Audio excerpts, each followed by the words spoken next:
Good morning, student. Today, again, I have taken some numerical, very important numericals, which is, I think you feel it very difficult. You can see in the page number, I can't say, but this is an NCERT of examples, not exercise. So consider three charges given Q2, Q3, each of the charges given as Q on the vertices of equilateral triangle of side L. So you can see this is the questions given, three charges, and a charge capital Q is placed at the centroid. Is it right? So what is the meaning of here the centroid? So look at here, in the centroid means if I'll take the line, is it right? Is it yes? Making this the line, and this is a line, and this is the point. This is not on the exactly midpoint of this. This line is divided into 2:1 ratio. Keep it in mind, centroid जब भी बोलेंगे तो ये होगा 2:1 ratio. It is divided. And now let me solve this.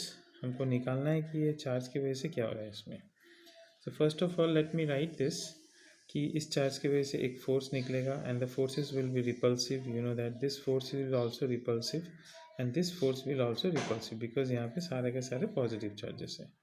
तो ऐसे कुछ diagram दिखाई देगा. These are the force directions, and if it is a centroid and the three charges are the equilateral में है तो definitely all the forces are equally distributed.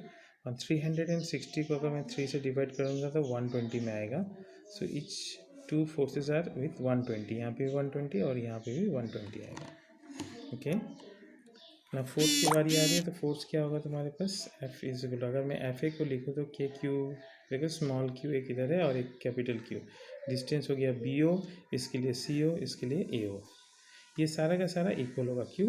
Because ये distance और ये डिस्टेंस हमारा सेंट्रॉइड का पार्ट है. राइट. ओके ना कम हियर. सो पहले तो मैं एक काम करता हूँ. First of all let me find this distance A D को फाइंड कर लेते हैं. तो A D is a part of, you can take this right angle triangle को मैंने लिया है ना. तो right angle triangle A D and B, this is a right angle triangle. So here I have to find it. Pythagoras का statement लगा लिया है. देखो ये हो गया एल और ये हो गया L/2. पहले एल दे दिया था तुमको तो एल स्क्वायर मैंने सी करने से ए डी निकल गया. ए डी का वैल्यू आ गया यहाँ पे. I think you know how to do this. अब आते हैं इसमें है ना ए ओ की बारी. जो तुम्हारा पहले मैंने बोला था this A D is 2:1 ratio, यानी कि रेशियो हो गया 2 और 1 का. तो टू ऐड करने से कितना होगा 3. That's why I have written here 2/3. 2 किस लिए? Because I am going to find out A O. अगर तुमको ओ डी फाइंड करना होता है तो 1/3 लिखता है. ओके आफ्टर दैट हमने देखो फाइंड किया ए ओ का वैल्यू L/√3. ए ओ निकल गया. ए ओ, बी ओ और सी ओ क्या है, तीनों इक्वल है. ये हो गया. ना एक काम करते हैं, इन दोनों फोर्स का रिजल्टेंट निकालते हैं. This is the resultant direction. क्या रिजल्टेंट? तो this is F A N cos 120. So keep it in mind कि कॉस 120 इज इक्वल टू, लिख ले तुम लोग, कॉस 120 इज इक्वल टू 180 - 60. और कॉस 180 - 60 इसको बोलते हैं कॉस थीटा. हम लोग कुछ ऐसे लिख सकते हैं. इसमें मैं दिखा देता हूँ. इसमें कॉस 180 माइनस थीटा का वैल्यू होता है माइनस कॉस थीटा. तो अगर ये थीटा तुम्हारा 60 है तो मेरे ख्याल से यहाँ पे 60 आ जाएगा. कॉस 60 का वैल्यू होता है हाफ, यानी कि माइनस. तो देखो ये माइनस यहाँ आ गया, इसकी वजह से 2 कैंसिल हो जाएगा and this is F square. ठीक है. चलो यहाँ से अब इसी को मैं कंटिन्यू करता हूँ इसमें. So this force is 2FA² minus FA² is FA. तो यानी कि एवरेज जो है वो FA हो गया और FC. और पहले ही मैंने बोला था FA, FB और FC तीनों इक्वल है.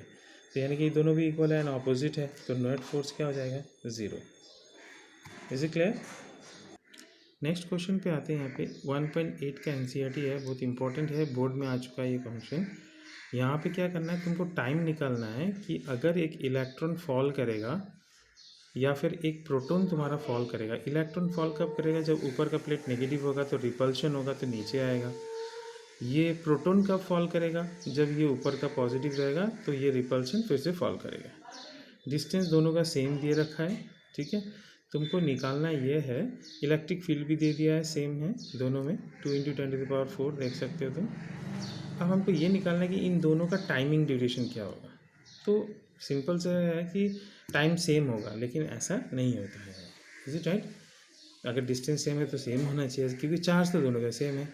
तो माय डियर, यहाँ पे हम लोग देखेंगे कि द टाइम जो है वो चार्ज पे नहीं डिपेंड करेगा, वो किस पे डिपेंड करेगा, तुम्हारा इसके मास पे डिपेंड करेगा। ना कैसे करेंगे इसको? फर्स्ट ऑफ ऑल मैंने एक इक्वेशन ऑफ मोशन लाया है, क्लास 11 का पार्ट है। Is it right? यहाँ पे लिख दिया, देखो, situation S is equal to ut plus half F since the charge particle falls from the rest, तो फिर इनिशियल वेलोसिटी क्या होगा इसका, 0 हो जाएगा। 0 लगा लिया, यहाँ से t को निकाल लिया। ओके, अब क्वेश्चन है कि एक्सीलेशन क्या है। तो एक्सीलेशन के लिए हमेशा हम लोग कहाँ पे जाते हैं, इक्वेशन जो पहले भी हम लोग डिफाइन कर चुके हैं, electric field is force by charge. यहाँ से ई फोर्स क्या है, मास इनटू एक्सीलेशन। तो यहाँ से एक्सीलेशन का वैल्यू निकाल के मैंने यहाँ डाल दिया। तो ये हो गया मेन फार्मूला, जो तुमको हर एक तरह के क्वेश्चंस पूछेंगे। डिस्प्लेसमेंट सेम है, ई सेम है, चार्ज भी सेम रहता है, सिर्फ मास पे डिपेंड करेगा। Mass of electron mass of proton से कम रहता है, मैं लिख भी दिया यहाँ पे, देखो, मास ऑफ इलेक्ट्रॉन और मास ऑफ प्रोटॉन।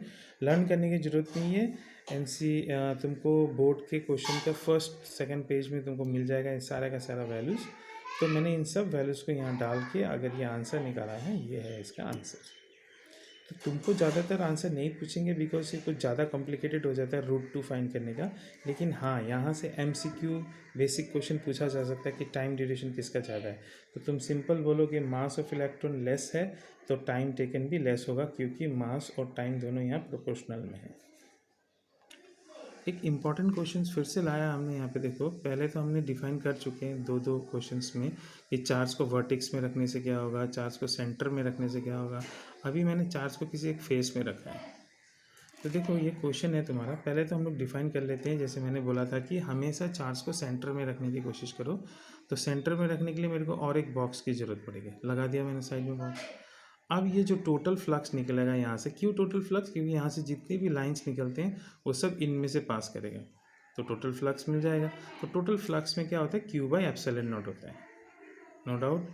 अब देखो, electric flux of each cube क्या है तुम्हारा, ईच क्यूब। अब 2 क्यूब है तो डिवाइडेड बाई 2 कर दिया, चलो ईच क्यूब का निकल गया। अब मैं एक क्यूब में आता हूँ और देखता हूँ कि ये वाले फेस में ये लाइन कैसे जा रहा है, 45 डिग्री बना के जा रहा है, लेकिन ये वाले फेस में कैसे जा रहा है, नॉर्मली जा रहा है। तो इसका मतलब है कि ये 1 नंबर फेस और ये 2 नंबर फेस और ये जो सामने है तुम्हारी तरफ है ना, इस तरफ, दैट इज़ 3, और ये नीचे का 4, ये 4 फेस में 45 में ऐसे जाएगा। शायद तुम थोड़ा आइडिया करो, दिस इज़ 3D इमेजिनेशन की तरह ही है ना। अपने घर के रूम में किसी में बैठ जाओ, वॉल को देखो, आइडिया कर सकते हो कि, और ये जो फेस दिख रहा है इसमें तो वो पैरेलल ही जाएगा, है ना, इस फेस में वो पैरेलल जाएगा, जिसकी वजह से कोई फ्लक्स नहीं बनाएगा। तो सिर्फ 3 फेस में 45, तो 45 का मतलब सिंपल है कि जितना भी फ्लक्स तुमको इस 5 वाले में मिल रहा है, जो नॉर्मल है 0 डिग्री, है ना, तो 45 होने से क्या हो जाएगा इसका, 45 हो जाने से 45 का वैल्यू होता है ना, तो इसका नियर अबाउट हाफ हो जाएगा। Is it right? तो यानी कि 1 2 3 4 फेस में इस 5th फेस के कंपेयर में हाफ होगा, इतना ध्यान रखो। जो मैंने यहाँ पे लिख भी दिया, देखो, इसका हाफ Q1 2 3 4, यानी कि 1 2 3 4 में ये 5th का हाफ हो जाएगा।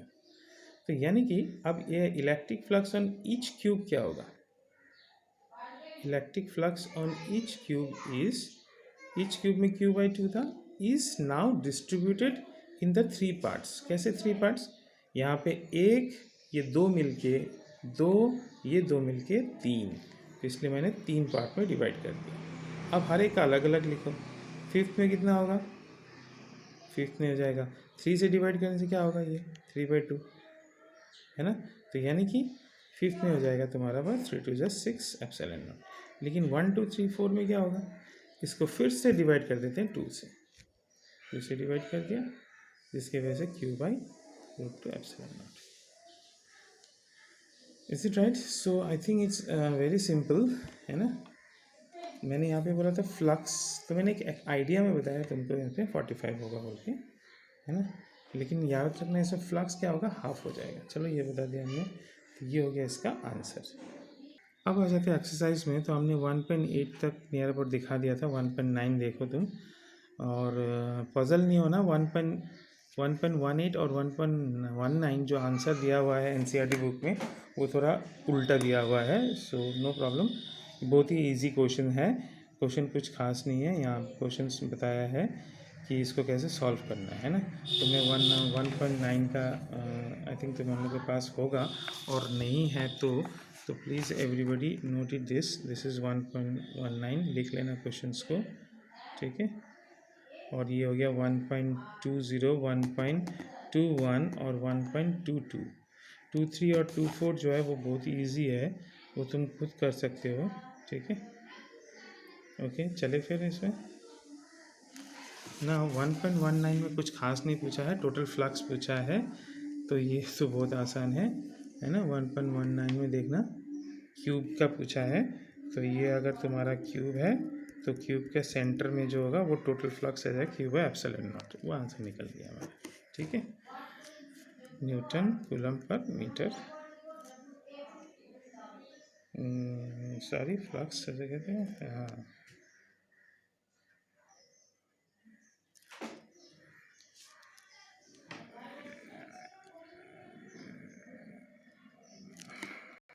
सॉरी, न्यूटन मीटर स्क्वायर पर कूलम, है ना। क्वेश्चन नंबर 20 में देखो क्या पूछा है इसमें, राइट। ये फ्लक्स और रेडियस दे दिया है 10 का, ठीक है। रेडियस यहाँ पे याद रखना, बोल रहा है कि इंक्रीज और डिक्रीज में क्या होगा। तो जैसे मान लो ये तुम्हारा है ना, यहाँ पे चार्ज है, तो अगर यहाँ से तुम्हारा फ्लक्स निकल रहा है क्यू बाई एप्सिलॉन नॉट, तो इससे क्या होगा।